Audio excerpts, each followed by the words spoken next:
இந்திய அரசியலமைப்பின் காவலன் என்று அழைக்கப்படுவது யார்? ஏ. குடியரசுத் தலைவர். பி. பிரதமர். சி. உச்ச நீதிமன்றம். டி. மக்களவை. சரியான பதில் சி. உச்ச நீதிமன்றம். இந்தியாவில் சட்டங்களை உருவாக்கும் அதிகாரம் யாருக்கு உண்டு? ஏ. நிர்வாகம். பி. நீதித்துறை. சி. சட்டமன்றம். டி. தேர்தல் ஆணையம்.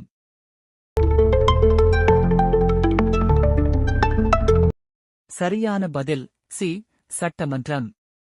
இந்திய அரசியலமைப்பில் மாநில கொள்கையின் வழிகாட்டி நெறிமுறைகள் எந்த பகுதியில் இடம்பெற்றுள்ளன? ஏ. பகுதி 2.